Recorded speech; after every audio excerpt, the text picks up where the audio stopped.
Welcome to the Dad Show podcast. How y'all doing? Welcome to the Dad Show podcast, a show all about impacting, empowering, inspiring, and uplifting information to become a better dad, husband, man, and mentor. And now your host, Ryan Ladd. Welcome back to the Dad Show, ladies and gentlemen. I want to thank y'all for being with us and being here. Today I got Mr. John Fogel. He's in a remote podcast with us today. He's not in studio, but John is the author of a book that's going to be out when this podcast airs. It's The Punishment-Free Parenting. And John is also the host of the Whole Parent podcast. He's a social media influencer. And as if that isn't enough, he's a dad of 4 and a husband as well. So, John, I just want to thank you for being on the Dad Show and being with us today, man. Ryan, it's my pleasure to be here. I love having conversations with other dads, and so, I mean, this is a treat for me. Oh, it's going to be fun. It's going to be a treat for everybody else, and I'm going to learn a lot too. John's got some great tips on how to parent and be a better father, and just, man, I'm so excited about today. I really am. So, John, if you don't mind, before we get into everything I just said about you today, let's give people just a little bit of background, and then I want to kind of go into a little bit of childhood kind of stuff, and then we'll come up to present day. Yeah, absolutely. So, I should start by saying that the first words in the book are, I was not always a punishment-free parent. And I know that just hearing that title, people want to kind of switch off and be like, oh, this isn't going to be worth my time. And so I would just encourage people, like, I am a pretty reasonable, normal person, and I have pretty reasonable, normal takes. I am not an extremist in any way, but I have learned a lot about parenting along the way, not just from my own experience, but it's all framed around my own experience. So it started out as I was raised in a family, a Christian family, great parents, to be honest. There's very little that I can criticize about my parents, because when I look at what they came from versus how they raised me, there was a lot of generational baggage that they stripped off to do as good of a job raising me as they did. That said, I was raised in the 90s, and with that comes the fact that we just didn't know what we know now about the brain and about learning and about development. And a lot of people want to go back and they want to say, oh, well, things were easier back then, or things were simpler back then. That may be the case, but today, with the birth of the internet and with social media and with everything else, parenting is no longer as easy as it maybe once was. The things that we might have been able to get away with, and I'm not going to say any of us, there was consequences to all of that, but a lot of those consequences were far less severe than doing that same stuff today. And so when I had kids of my own, it was kind of 3 things happening all at once. First thing is that I had a kid earlier than anybody else in my social circle. So I got married to my high school sweetheart right out of college. We had a kid within 2 years of getting married, wow, which is a pretty standard, 1970s approach to child rearing and getting married and stuff. But this all happened, in the 2000s. And so very few of my friends, actually none of my friends, even to this day from high school, are married with kids. And so when we had our first son 8 years ago, there was nobody in my life who I could look to other than how I was raised, where I could say, this is how I should be raising my kid. And so I defaulted to that. Just, hey, we just do what was done to us. Yeah. And then at the same time that was happening, I was also in seminary to become a pastor. And I was also in foster care training, because we were going to foster to adopt. That was kind of our, what would have been laid on our heart, what we were kind of our mission going forward. And so simultaneously, we got this 1-year-old, maybe almost 2-year-old. Here I am in seminary. I had lost my dad at this time as well. He had passed away. And so I'm thinking about what it is to be a parent, what it is to be a dad. Now I'm a dad who doesn't have a dad anymore. And I had this really pivotal experience where I was learning all of this stuff about development and recognizing abuse and trauma in kids that's necessary to become a counselor, which is part of being a pastor, working in chaplaincy environments and things like that. And I'm watching all of these foster care training videos, which was how we were trained. And this woman who was the foster care trainer, she didn't have any educational background in development or psychology or anything like that, but she had just fostered like 25 kids, and that's how she had found this role with the state of Illinois. Yeah. And she said, after fostering these kids who came from kind of the most difficult behavioral baggage backgrounds. I mean, these kids were stealing stuff, tearing stuff up, cussing at their parents, like all of the things, right? Getting in fights, getting expelled. What she said was, really punishment doesn't work to teach anybody. And the only reason that punishment seems like it works is because there is a relationship of love and support in most families that can supersede the punishment. Yeah. But the punishment isn't what's teaching the lesson. The punishment actually is totally ineffective, but the relationship and the connection is teaching, and the punishment is just getting in the way. And with these kids who come from backgrounds where they don't have that connection, that relationship, the only way to teach them is through relationship and punishment, or relationship and communication and love. And if you punish them, they'll actually just do the opposite. They'll just do all of the stuff that you are trying to punish them to get them to stop doing those things. They'll actually do those things more. Wow. And I never thought of it that way, man. It changed my life. Yeah. It changed my life. So here I am. I'm in seminary. I got this kid. I'm now I'm a licensed foster parent. And I just became consumed. And I have ADHD, so this is part of it. I hyperfixate. Yeah. And I became consumed with this idea that there must be a better way to parent, and that I had been lied to. And I'll come right out and say, part of the reason why I went to seminary in the first place is because I read the Bible for myself. And in that process, I realized that a lot of things that I thought were in there weren't in there, and a lot of things that I didn't never know about were there and prevalent. And so this was a very parallel experience of feeling like, boy, I really thought I knew how to parent. I'm very happy with the person that I've become. But I thought I knew how to parent, and in reality, a lot of the things that I thought I knew, it was the opposite. Wow. And so I consumed, I devoured like 25 parenting books in the span of, a month or two. And then I was not done with that. I was in an academic field, and so I had access to academic university libraries where I could go and just devour research papers and all this stuff. And I found out, oh, you know what? My sister-in-law's a neuroscientist. Didn't even really know what she did at work. Okay, now I'm going to find out. Yeah. And through that process, I basically came up with what was very clearly laid out in all of these books written by psychologists and developmental psychologists, stuff like that. And what was crazy to me was that what they were telling me on how I should parent was basically the opposite of what I assumed. And yet all of them agreed. Faith-based, non-faith-based, all of it. That's what I was about to ask. So all this information that you consumed, was a lot of it conflicting, or it was just... None of it was conflicting. Wow. And that was the only thing it conflicted with, was what I assumed I knew. And this basically propelled me to become a person who just, anytime I saw somebody struggling in my life with kids, now at this point I'd become a pastor, some time is passing as these things happen. Yeah. I'm watching children in my church struggle with things, and I'm counseling and I'm offering these solutions, and people are like, this stuff works, man. Like, this is crazy. And over time, I began to see changes in my own life with my own kids, and people just saying like, I don't understand how your kids are so easy. And to me, I'm going, my kids aren't easy. That's crazy talk. But when you parent effectively, you don't have to repeat yourself. And you don't have to, fight over everything. You don't have to power struggle. And you don't have to do this stuff that nobody wants to do in the first place. And so over time, I was just like, oh my gosh, this works so well. Then, I came across a little platform called TikTok.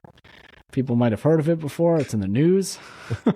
A little bit these days. Little bit. We talk about it a little bit. And it was at that moment on TikTok when it was starting to become a platform for not just, a bunch of teenagers doing silly dances, but adults trying to share information. and I started sharing what I had learned, but just in a practical, actionable way, not in a real fancy, like, but I think people are smart. And I think, that's a weird take for people, but I think most people, if you explain things to them in a reasonable terms, they're going to get it. And man, almost overnight, within a couple months, I had a couple 100,000 followers of people just saying, I did this. And not just like I saw this video and I followed you. Like, I saw a video, I thought, I wonder if that works. Then they went and tried it, and then they found me. They came back and found me because they were like, holy smokes, does this stuff work? And so it's nothing revolutionary. Yeah. It's just what people have known, what smarter people than me have learned from studies, from psychology, from neuroscans. We've known this stuff, but we have not yet gotten people to actually adopt this stuff. And so that's why I wrote the book. And that's why I became a whole parent. And that's why I started the podcast. That's why I did all of it, because I want to be a person who shares this information. So it's not news to people. Yeah. That you don't have to punish your kid, that actually it's getting in the way. Well, that's, it goes against everything, just like you, the way that I was taught, the way that I was brought up. If I didn't clean my room when my dad told me to clean my room, he raised his voice, or I got a spanking, or, all the above. And so I find myself, even with my kid's condition, and I unfortunately, well, I'll probably give my daughter more grace because she's a big daddy's girl than I do my son. But even in this day and age, and I still get aggravated. I still raise my voice, and then obviously threaten with, if you don't do that, I'm gonna give you a spanking, or you're gonna be putting time out, or I'm taking whatever, some kind of punishment that way. So that's really powerful to hear that all this information and books, and from all these very, very smart people that are a lot smarter than I am, says the same thing, and it's not conflicting to the way that we were raised. Well, and we also have to do some defining here, right? When I say punishment, I'm not saying that you don't ever hold your kids accountable. I'm not saying that you don't, that there is never a place for your kid to experience the consequences of their actions, or that you can't even impose certain consequences effectively that are non-punitive. What we're talking about with punishment is, in the most basic understanding of the word, is that we sometimes get into this mindset, and it works a little bit with adults, but actually what we're now learning is it doesn't even really work with adults. That if you cause a person some form of pain, and I'm not just saying physical pain like a spanking, but when you yell at a child, you're invoking fear, which is its own sort of social pain. You're invoking disconnection, right? Whenever you cause a person pain, their brain goes into a state, into a pattern of not learning anything. It's trying to survive. And the lie that we've told ourselves is that if you put a person into survival mode, that's so uncomfortable that they'll do anything that they can to not get in that place again. Where we've fallen short is realizing that just because they do things to avoid that does not mean that they've learned the lesson that we want them to learn. Yeah. It just means that they've learned a lesson. And so when people say, well, yeah, but I was spanked for for talking back to my mom, and I never did that again. The many people say, well, so it worked. What you're saying is it worked. I would say, why didn't you talk back to your mother again? Did you not talk back because you knew that it hurt her feelings and that you're trying to be kind? Or did you not talk back because you were afraid? Did you not talk back because you arbitrarily learned that if you were going to say that stuff about your mom, you had to say it behind her back? Not letting anybody hear, yeah. And not letting anybody hear. And what we're actually conditioning children to do is not to stop any problematic behavior. We're conditioning them to hide their problematic behavior. And in the age of the internet, that is one of the most dangerous things that you can do. You have to be the person that your kid brings things to, because if you're not, you lose all semblance of leadership in your family. So let's kind of put it into perspective. Let's say that, you do find your child talking back to your wife. Yep. And let's roll out that scenario so that we can kind of paint a picture of how you would handle that situation rather than, a spanking or, Right. let's just hear it. Any punishment, right? Yeah. So first and foremost, before we get into the practical, so I have this like 5-step thing in the book that goes through exactly what I would do in any scenario like this. And this is a perfect example, Ryan. So I'm glad that we're covering this one. Okay. But step 1, I call it whole because I'm whole parent, WHOLE. So W is the wiring, understanding what's going on in your brain and their brain. And before we talk about how we can actually understand the wiring, what's going on with them in those moments, or your wife, you also have to appreciate that none of us parent from a blank slate.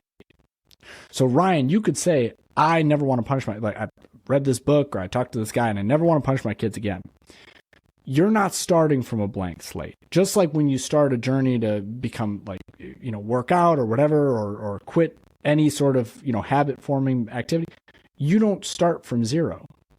And so the first step is always to ask yourself in those moments, and this is very uncomfortable for most men to ask themselves, where is this reaction coming from?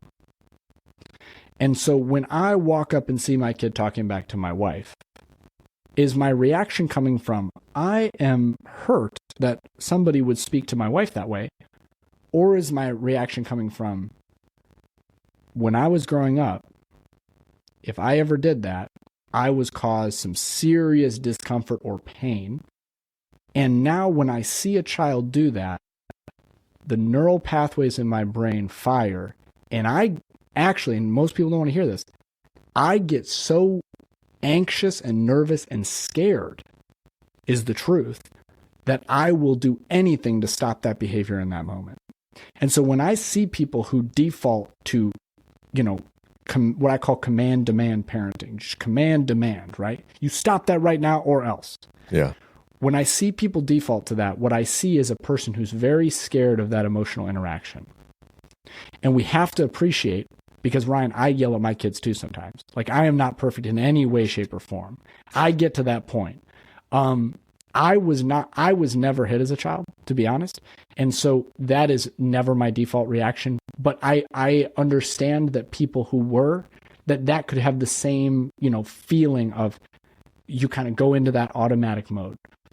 So here's what the first thing you have to ask is, where is this actually coming from? Consider your own wiring. So the first thing I do when I walk into that situation is actually, I realize that any good parenting, if my child is talking back to my wife, one of two things is happening. One, they're so upset that they're saying things that they don't mean. Or two, they just have no clue what they're saying. Yeah. And if it's the second one, why are we treating them like they know what they're saying? I mean, it's like when that, your 3-year-old walks up and drops that pearl on you, drops that F-bomb on you. You don't know what's coming. Like, they don't know what they mean. Yeah. It's to respond to that the same way that you would a 15-year-old saying F you and slamming a door in your face. Come on. Let's be. Yeah. Sorry, I didn't mean to cut you off. No. I was just going to say, in that perspective, though, my mind goes to, I want them to know that they don't need to say those words, even though they know they're not saying what they are. Absolutely. But And so, teach them it's wrong. No. And that's great teaching, right? Your goal is to teach them that saying these things is inappropriate in social scenario. And this is where I run afoul of a lot of the quote parenting experts on the internet who say that you should never say anything negative to your child or whatever, or that you should never tell them when they're doing something that's inappropriate. Your child, you are their first, you don't have to be their first bully to be their first teacher. Yeah. If my child comes up to me and says, Dad, what does mean? I don't have to get triggered, but I can say, well, that's something that you're probably not going to want to say around grandma. Yeah. You feel me? So number one, figure out where it's coming from them. Once you've checked in with yourself and you're like, I'm calm, I can do this. If you're not calm, just walk away. And I'll tell you why that's in a second here, why that's okay to walk away. It's actually better to walk away. But if you're not calm, just walk away. But if you're calm and you check in and it's the second one, they have no clue what they're saying. Yeah. Then at this moment, we get curious. This is my second chapter of the book. It's called Get Curious, Not Furious. You get curious. You go, well, where'd you hear that? What do you think that means? And what's crazy is that the kids will tell you the funniest things. They'll be like, oh, that's when, this happens, or that's what Dad says when blah, blah. And they will have no real conception of what they're saying. And that's a moment when you can teach. And that's beautiful. Yeah. And all of us had those people in our lives who sat us down and they taught us without having to make us feel bad about ourselves to do so. Yeah. So that's that second one. But if it's the first one, they are triggered and they are yelling and they are just saying the meanest things that pop into their head. In that moment, we want to grab control back. Here's the truth. No child can learn anything when they're like that.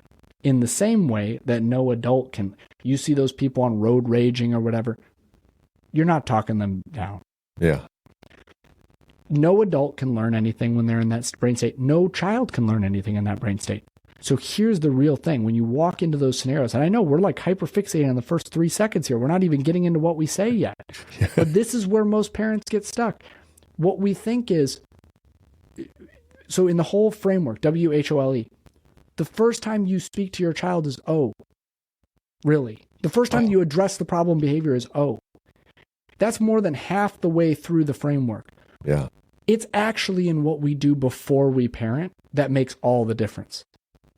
Because if we set it up, it's like painting a room. If you go and try and paint a room and you just grab a bucket of paint and a brush and you just start slapping paint, it's going to take you forever and it's going to look terrible. Yeah. If you prep everything, you wash down the walls, you put the tape up if you need it, you get all your supplies, you put the drop cloth down. In the end, the product's going to look better and it's actually going to probably take about the same amount of time. Yeah. But you did all the work on the prep. Exactly. Abraham Lincoln has a quote about this. I don't remember what it is, but you can find it and put it into the episode. I definitely will. It's a chopping. If you tell me to chop down, this is what it is. If you tell me to chop down a tree in 3 hours, I'll spend the first 2 hours sharpening the axe. Yeah. Right? Because he wants to work smarter, not harder. So Exactly. This is all parenting. You just work smarter. So you get your own brain in line. You realize my kid's not in a place where they can hear this. Then you start to unpack with them where this came from. What are you feeling right now? I don't care what they're feeling. They can't talk to their mom like that. We'll get there. Yeah. But let's figure out what they're feeling first. Because it's like a fire alarm. Until you figure out what's causing the fire alarm to go off, it's just going to be blaring in your ears. Yeah, exactly. So you figure that out. That's at that point, then you can start outlining those boundaries. We can't speak to people like that. This is how your mom's going to feel. You keep talking to her like that. This is how your wife's going to feel someday. You keep talking to her like that. And that's where we're going to go down this road. Then at that point, then we can start leading and empowering. Hey, let's try that conversation again. Let's have a do-over. Or, hey, let me be you. You tell me how this sounds to you. If I just storm in the room, start yelling like this. Yeah. Do you even know what I'm talking about? All of that empowerment, strong stuff, like that stuff can happen. But until we set the groundwork for good discipline, and that's what this is. This whole book is about discipline. Until we set the groundwork for good discipline, we're just going to be shooting ourselves in the foot. Because all that punishment stuff, you say that again and I'm going to... You just sent your kid even deeper into that brain state. They couldn't hear you before. They can't even hear you an hour from now. Wow. And that's the place where many of us grew up in supportive enough households where we could overcome those moments of disconnection. But today, with the world that we live in, you drive that wedge between you and your kid. They don't have to come to you anymore. They'll just go find that outlet somewhere else. Yeah, exactly. Which is probably a huge issue with our world today. Absolutely. The difference is, and I think this is a big piece too, many of us when we were growing up had many secure attachment relationships with other adults outside of our parents. And so if our parents were really kind of, I don't want to say acting foolish, but if they were dysregulated, they're stressed out about work, they're stressed out about money or whatever, and then they were taking it out on us, you could go to grandma, you could go to that neighbor down the street, you go to your friend's mom, you go to that religious leader, you go to that coach, you can say, yeah, my dad's just, whatever. And that person would be logical. They were an outside perspective to say, sometimes grownups are just like that. I can help you process that, whatever. Kids don't have that anymore. Exactly. And so I hate to put this pressure on parents who are listening, but if you want to have real impact, you got to get your stuff in, like you have to get your own self under control. Yeah. You cannot lead somebody when you can't even lead yourself. That's so powerful of a statement right there. Wow. That's really powerful. Yeah. I hope so. That's what I'm trying to live by, man. Yeah. I don't do it every day. Man. That's really, really good. And, like I noticed that whenever my daughter, she's my baby girl. So I can look at her and she knows. But my son, he wants to test me every single minute of every day. Yep. And I've noticed that when I lose my cool, he won't listen. It completely, just goes the opposite way, just like you stated. But whenever, I'm calm and explain to him, and, there's still consequences, but, I'm not screaming. I'm kind of talking, exactly what you said about this is how it makes your mother feel. This is how it makes your friends feel. And I do that same scenario that you noted there was put yourself in this position. Let me act the way that you just did. And you tell me, I'm not going to say a word. You tell me what you think. Right. And like you said, just staying calm and doing that, it's received and they act so much better. But man, there's times whenever you still just lose your cool. And absolutely. Well, and here's the thing, right? Here's the good news and the hard news. It's all wrapped up in one. It's a blessing and it's a curse.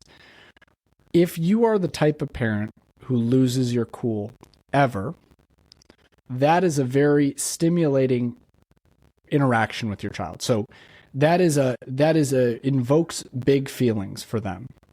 And what will happen is, and this is like where I think parents get into this really bad position.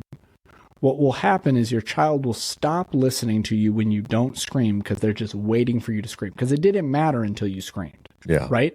If eventually the only way that they get your attention or the only way that discipline is ever handed down is when you yell, they will actually, we've brain scan studies. So people put kids in fMRIs and they talk to them. They can see this happen. They will tune out your voice, your talking voice, the same way that you or I can tune out an air conditioner that's running in the background. Wow. They'll tune you out because they're waiting to be yelled at. Yeah. And it's not because they want to be yelled at. It's because when we get into that habitual relationship with them, it just becomes something that they are conditioned to wait for. Yeah. And so they'll actually, this is kind of the paradox that we're kind of what you're saying, like your son doesn't like when you yell at him and it doesn't seem to work, but yet he almost goads you into it because kids are like, I will, if this bad thing is going to happen to me anyway, I want to have some say over when it happens. And here's I don't know how dark you want to go here, but what we've experienced with kids who have what's called ACE scores, which is adverse childhood experiences. These are kids like kids from the foster system, like kids who were raised with abusive parents. This goes beyond just, oh, my parent punished me, right? Like let's put these things on different landscapes. But what you see with especially girls who are abused in a way that is sexual in nature, that sometimes what psychologists and psychiatrists have noted is that these girls will start to seemingly invite this abuse because it's so disorienting to them that the only way to have control over it is to seemingly invite it. Now, of course, they don't want it. It's antithetical. It's traumatizing and horrible and awful and causes them immense emotional, physical distress. But having control over it feels like some semblance of this. And so when you have there are kids who seem like they're just asking for punishment, like they are just pushing you to punish them. These are the kids who are actually most affected negatively by punishment. They're the kids who are most hurt by it. They're the kids who are most hurt by the disconnection. And they're seeking out that punishment to have it on their terms because they so desperately hate it that they're like, if it's going to happen anyway, it's going to be on my terms. And that's when people say like, well, you have an easy kid, or gentle parenting works for gentle kids. And by the way, I don't call myself a gentle parent, but people will say things like that, or, oh, like if you had my kid, some kids are just strong willed. And if you had my kid, you would know some kids just ask for it. You show me a kid who asked for it, I'll show you a highly sensitive kid who desperately needs to be the one that's never, ever punished, because they are the ones who are most deeply affected. And like you said, it's going back to an underlying condition. It's not them acting out at that. You need to go and give it a name. You're right. the reason and for it, and identify it, and then come back and build your new foundation from it. Because like you said, it's always something that's causing that. And what's the need that's being expressed? I mean, you have experienced this more than probably most parents, of understanding that, hey, if certain things are not met with my kids, they feel a lot more discomfort. They struggle with this or that. They have, physical pain in their body if we're, not careful about whatever. Yeah. When they're experiencing that, you don't place the same accountability burden if they're lashing out while they're in pain, if they're lashing out while they are having these emotional, they're having a bad day, or they had a bad meeting or whatever. Like, you don't when they got some bad news, you don't place the same burden. In the same way that when you have a coworker who just got divorced and they are a little snippy with you, you probably give them a little bit more grace. Yeah. What we fail to realize as parents is that most behaviors, problematic behaviors that we don't like, are just expressing unmet needs. They're really just saying, I'm hungry, I'm tired, I'm hurt, I feel lonely right now, I had a bad day at school, whatever. That's what they're really trying to communicate. And they're just doing a really poor job of communicating that. Teaching them how to communicate that is so much better than just trying to punish them out of communicating in that way. Yeah. I had a guest on here a couple weeks ago. His name was Nathan Ray, and he talked about that same exact thing. Like, when your kids come home from school, don't just say, how was your day?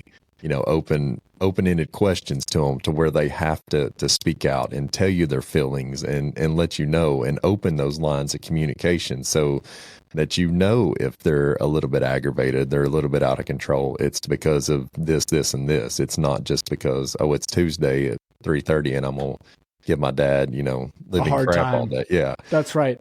Yeah. What I say in the book is, if you want a quote to pull out, what I say is, we have to realize that when our kid is giving us a hard time, they're not trying to give us a hard time. They're showing us that they're having a hard time. Wow. Yeah. Like that's your kid isn't they're not giving you a hard time. They're having one. That's a bold statement, man. That's pretty good. That's really good.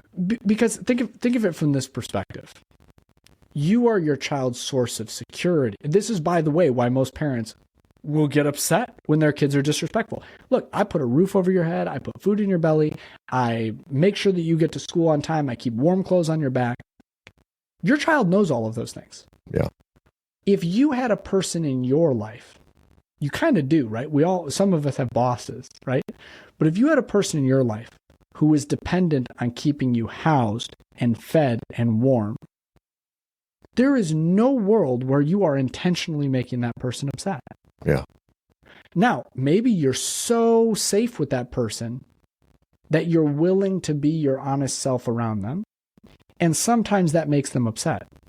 But your child has a vested interest in trying to make you like them. It's why babies smile at us when they're first born, so that we'll like them and not leave them by the river. We know this.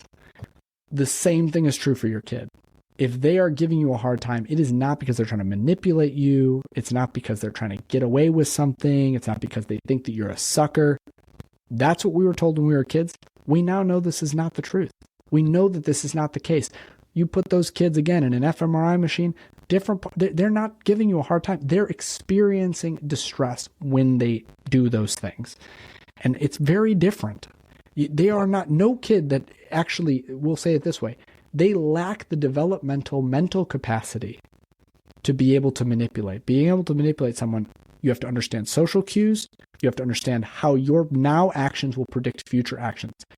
Kids do not have the developmental capacity to do those things. Somebody tells me their toddler is manipulating them so that they will do X, Y, and Z. I tell you, you're giving them too much credit. They literally don't have the brain development to do what you think they're doing. So do you think that people kind of go, whenever they make those statements, like they've been manipulated in their past, and that's exactly what they're just reliving through that moment? What's interesting to me is that oftentimes, here's another quote you can pull out. Let's not tell them too much about the book now. I want them to go buy it. No, no, this isn't in the book. This isn't in the book. I'm just saying it, most of the time what I've experienced is that adults will hold kids to adult expectations while they will hold themselves to kids' expectations. Yeah. So you get into a spat with your partner and you say something you didn't mean. You're looking for that person to say, I know you didn't mean it. You were just upset. You lashed out. You don't really, whatever. Yeah. Exact same thing happens with your kids. They were trying to get one over on me. We will look at kids and we will hold them to expectations that we don't even hold ourselves or adults to, which is an ability to control their emotional landscape. So when somebody says like, my kid is doing this, it's not even that that they've experienced that. It's that they have so bought into this idea that kids are in control. Kids have very little control over their emotions. Because this is a lot of this is neuroscience. I'm sorry if I'm boring your No, you're good. But there's a part of their brain. It's called the OMPFC, the ocular medial prefrontal cortex. It's a little tiny spot. Think of it like the very center of your forehead. That's like where it is. It's just an inch back. That part of their brain is one of the least developed parts. It's one of the latest developing parts. It develops in the 20 age range, 18, 19, 20. That OMPFC is that's the part of your brain that says to the feelings part of your brain, this is not that big of a deal. Kids literally don't have it. Wow. So for them, something that feels like a big deal is a big deal. Yeah. It just is a big deal. Yeah. It doesn't feel like one. It is as big of a deal as anything else is. And where your brain can say, I'm real mad that my team didn't win in the playoffs. I got real upset about that, but come on. There's always next year. I'm a Chicago sports fan. I'm very used to saying there's always next year. Doesn't matter the sport. It's always true. Always the next year. Bulls or the Bears or the Blackhawks. There's been some moments when we've had some success. The 90s were a great time with the Bulls. Other than that, basically we're terrible at sports. Yeah. I can get frustrated at my teams and then I can move on and say, this is not that big of a deal. Exactly. Your child does not have the part of their brain that allows them to do that. Wow. And so that's where I would say, like, people have been sold this lie, kids manipulate, or adults, even adults that are dysregulated or trying to be manipulative. Yeah. There's a reason why when you look at like a sociopath, why they're able to convince people and be so harmful to others. It's because they're not being driven by their emotions. The rest of us are being driven by our emotions. It's pretty hard out there to do life.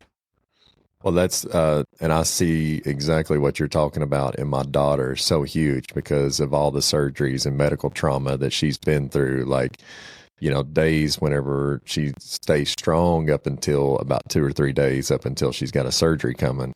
And 2 to 3 days before she stops eating, she stops sleeping. She's like, the PTSD, yeah, exactly, is real in that scenario. And, my wife and I don't try to play it off, but we try to, pull her away from thinking about the surgery. Tell me where you see 3 colors of blue in this room, like, try to direct her brain in different directions. And, maybe we need to pay more attention to that just because of what you just, you talked about was, it is it's a big deal, but to her, it's a really, really big deal, Well, and what you're doing is actually one of the evidence-based tips that I talk about in the book. It's called grounding, right? So this is a part of I call it color detective in the book, but basically what you're doing is when she has to identify colors, she has to use a part of her brain that in those moments when she's being driven by her emotions, like literally if you put her under a brain scan, you would see that the part of her brain that thinks is very dark, not a lot of electrical activity. The part of her brain that feels lit up like a Christmas tree. In those moments when you're saying find 3 colors of blue, what you're actually doing is you're kind of forcing the part that's dark to power back up in order to do some work. And so what you're acting as in those moments is you're essentially allowing your OMPFC to act as hers. Yeah. She can't do that. But this is the beautiful thing about parenting. Just because our kid lacks the developmental capacity to do it themselves doesn't mean that they can't do it. It means that we have to walk them up to it. And so what you're doing in those moments is you're actually walking her up to it. Now, we can have a much longer conversation on a follow-up podcast about how we process traumatic things with kids in a way that makes it so that they're not as deeply affected by those things. But in the short term, in those moments, you're doing exactly what you should be doing. Now, just imagine that we can very, very clearly understand if an adult had that experience related to PTSD, like we would give them allowances to not eat, to not sleep. Like we would understand that. Yeah. What's even trickier with kids is when they do that over seemingly foolish things, like what color pants they have on, or the fact that we ran out of time and we didn't get to go to the donut shop. Yeah. And they feel like the world is ending over those things. And we go, that's a silly thing to be upset about. But to them, it's their whole world. Yeah. And so those are the moments where you have this choice and you pick the better choice, which is in the whole parent method. This is L, lead them out. But you're picking the better choice of how am I going to work with your brain to get that part of your brain, even if just instinctually you're doing this, I'm going to get that part of your brain that can think back online where it can get back in the driver's seat and we can move through this so that we can get you to eat some food so that we can prepare for the surgery. The trickier thing for a lot of parents who are not faced with the same level of just problems that you guys have to cope with is, do parents have the emotional intelligence to do that when their kid is melting down over the color of a cup? Yeah. And if the answer is yes, you will never have to punish your kids again. Because you do that, you come back to it later, you go, so it turned out that cup thing probably wasn't as big of a deal as we thought, huh? Yeah. What should I say to you next time that you get really upset about a cup? I don't know. Okay. Well, how about I just do what I did last time? We do the color game again? Okay. And then the next time, you got to do it again. Third time, they do it themselves. Yeah. And that's the thing. You keep punishing kids. You're just redoing and redoing. You go the way that you're doing with your daughter. If we have the emotional maturity to realize that beyond the really big things, even the small things feel big to them. Every disappointment feels like they got divorced. That's what I try and tell parents. Wow. You go, this isn't that big of a deal. You don't get that toy in the store with them and they're screaming and shouting. Yeah, we could talk about entitlement. Let's have that conversation later. But to them in that moment, feels like they just lost their job. Yeah. Feels like they just got divorced. Feels like, because that part of their brain, the part of your brain that feels fully developed in your toddler, they have the same capacity to feel as sad as you have ever felt in your life. They can feel that sad. Wow. But they have no capacity to control it. And that's the real trick. Yeah, that's, man, that's eye-opening to think about that, especially whenever your parent or your kids do aggravate you and push you to that limit. Like that's really big to think about. They're having a hard time. They're not giving you one. So what's the E in whole? We went through the L. Yeah. So W, remember the wire, or consider the wiring. Yep. H, honor the emotions. O, outline the boundaries and the consequences. In this case, not in this case, but in if you need to. L, lead them out. Use those techniques that you have. I have 1 million in the book. E is empower and equip for the future. This is actually where most parents don't ever do the E. Most parents just go to most parents do all their parenting in O. Yeah. Right? They go, their kid is acting up, they're acting whatever.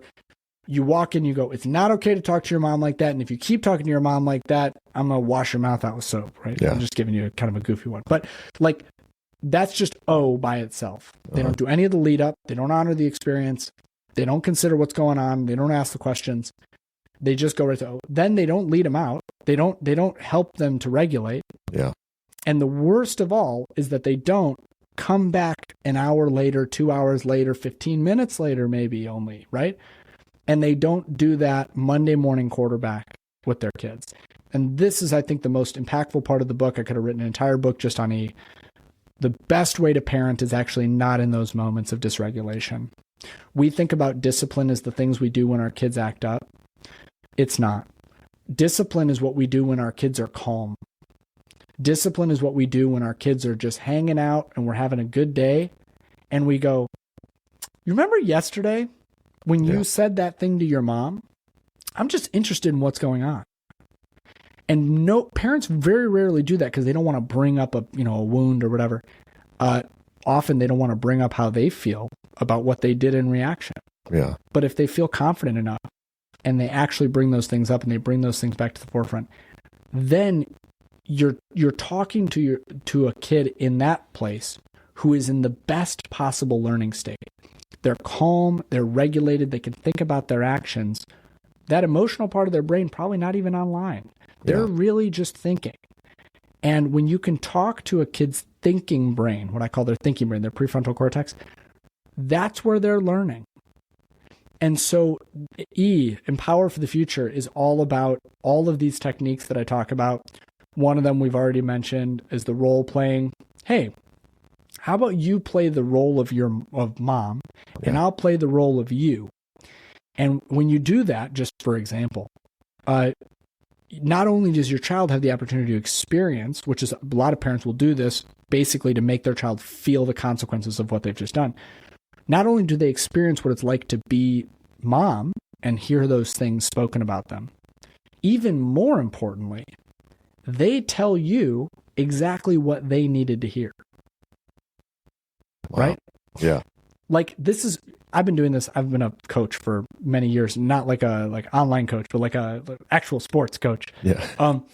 And when I coach volleyball, I say, if you were the coach and you were trying to get me to not, turn my hips the wrong way before I swing or something, or to not square up to square up my shoulders before I set the ball, what would you tell me? And I'd say, oh, you just got to, what I've realized is you got to do this and this and this to make it happen. I go, okay, switch back. Hey, you got to do this, this, and this to make it happen. And they're like, oh, yeah.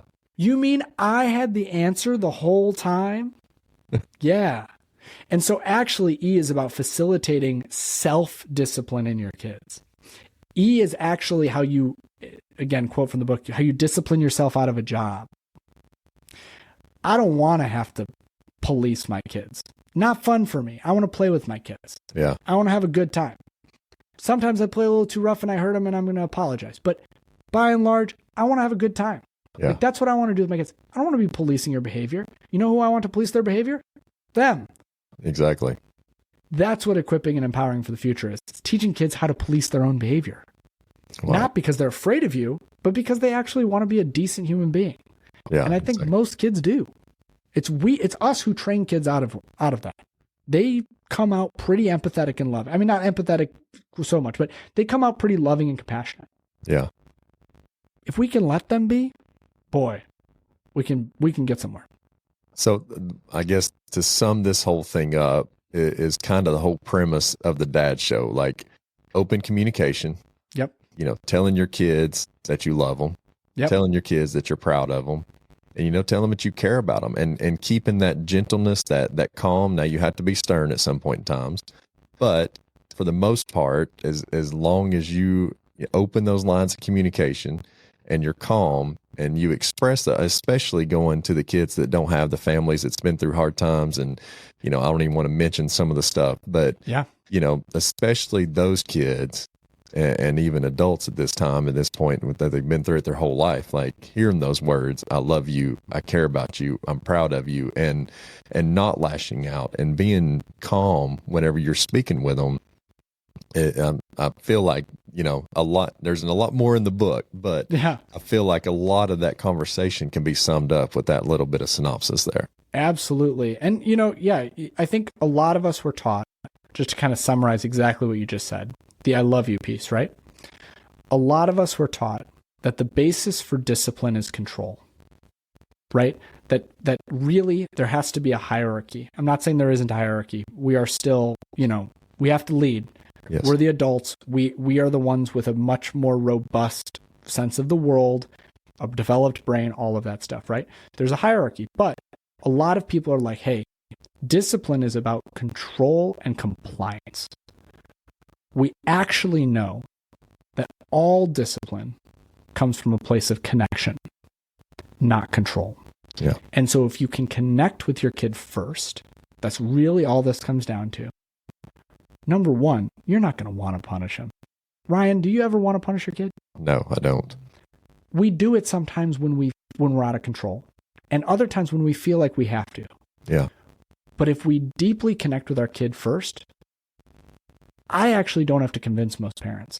Once they get to W and H, I never have to convince them not to punish again, because when you're reasonable and when you're calm and when you lead with love, you don't punish.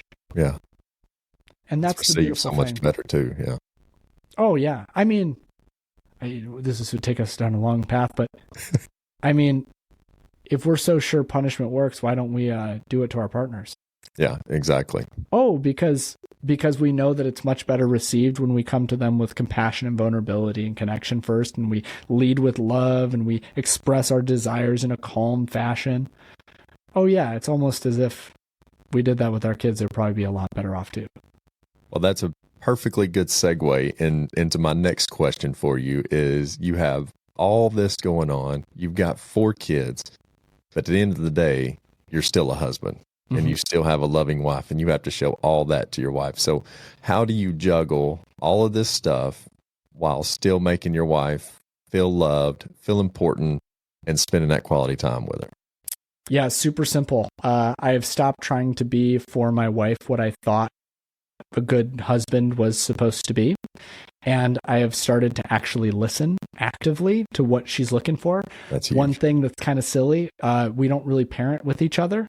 In other words, we try and it's easier for one of us to take the baby and the other one to take the other 3 than it is to try and have everybody in the room at the same time.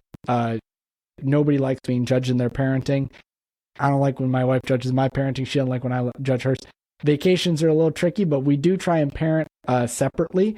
And people say, but don't you want to spend time with your wife? Well, that's why on the back end of the day, at 7 p.m. tonight, or I guess 8 p.m. after bedtime, my phone goes away. And from 8 p.m. until when we go to bed, that's her time. I don't take meetings. I really don't travel unless I absolutely have to. Yeah. And from 8 to 10:30, we just talk. And some people, sometimes we got to watch a show or something. There's a kid's, sleep in and we got to be quiet.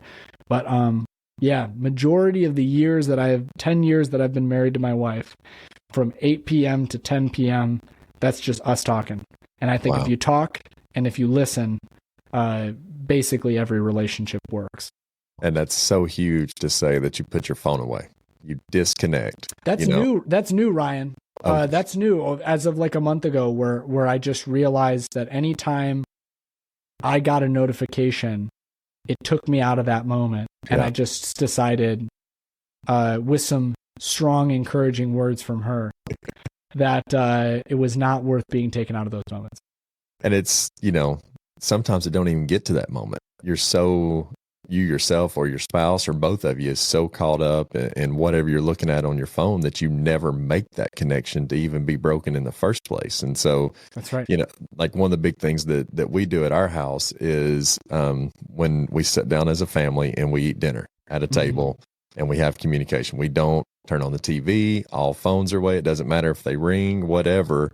Leave them. It's put away, and that is our time as a family. I'm a fireman, so I work a 24-hour shift, so I'm not home all the time.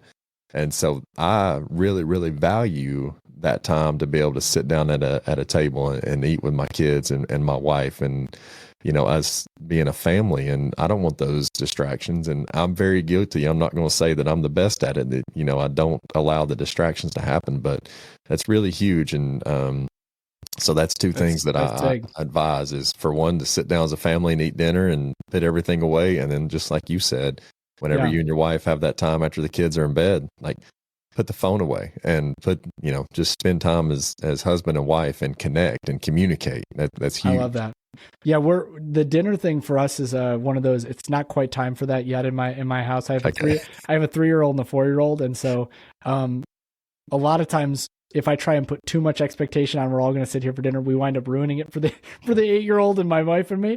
Sometimes it's more like you eat a piece of pasta and you'll run away. But you know what? Someday I am going to be right where you are, Ryan, because I do think that's huge. Yeah, it's huge, and it is. And man, everybody says it. Don't wish your life away to where you're like, man, I can't wait till they get to this age. Yeah. Like, enjoy it all, because man, I miss, even though when my babies were babies, we were in the hospital, for years and spending that time. And that's where I got to see them as babies, not out in the actual household. But I miss that time of. But when you're holding them and there's that, 12 inches between nose and nose. Yes. You could be on Mount Everest. You could be in Antarctica. You could be in the Amazon. It wouldn't matter. The whole world is that 12 inches. So yeah. I'm right with you. I agree 100%. Before I let you get off here today, yes, there's I seen one of your videos and man, I loved it, because I really try to push my kids, even in their condition and everything that they have that's going on.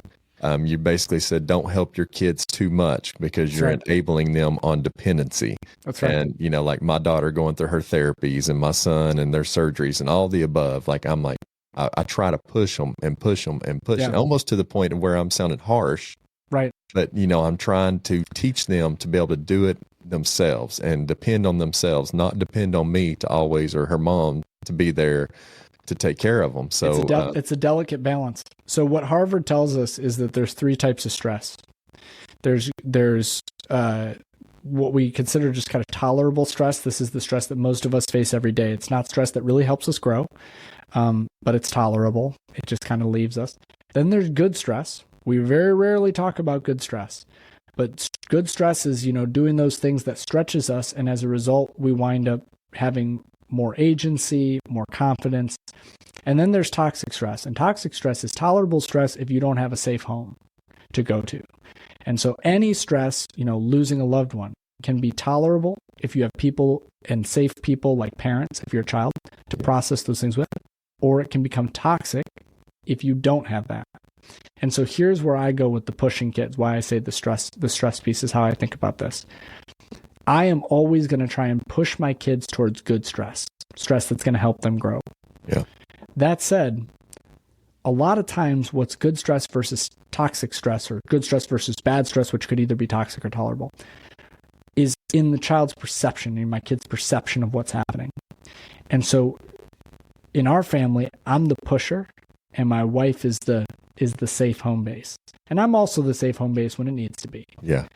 But what I try and encourage parents to do is, if your inclination is to push, learn to be safe. Learn to say, it's okay if this isn't today. If your inclination is to say, it's okay if this isn't today, first, learn to push. Give you a great example. My son is highly sensitive. It's this thing I could get into for the next hour if you wanted, but my son's highly sensitive.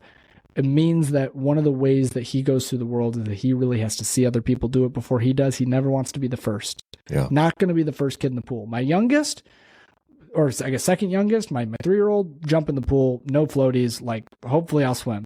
Like nobody's in there. We got to like keep stuff away from this kid. The other day he just took the waffle iron out, plugged it in. Like just wild, right? He does whatever, like very that's just who he is. Huh? Nobody's going to have to tell this kid to do anything. He's going to do it himself. But my son, we have this local little like pool, but it's got some slides. So it's a community thing. And he's looking at these slides last year in the beginning of the summer. And he's going, I'm never going down those in my life. And I'm thinking to myself, he can swim. He probably enjoy it. And my instinct as the pusher is to go, come on, let's just get up there. Let's just see what it's like up there. Come on. Yeah. Okay, you could go and just give him a little push and then you're going to enjoy it. I'm that dad. But instead I went, okay, my instinct is to push. Let me just back up a little bit. So I backed up a little bit.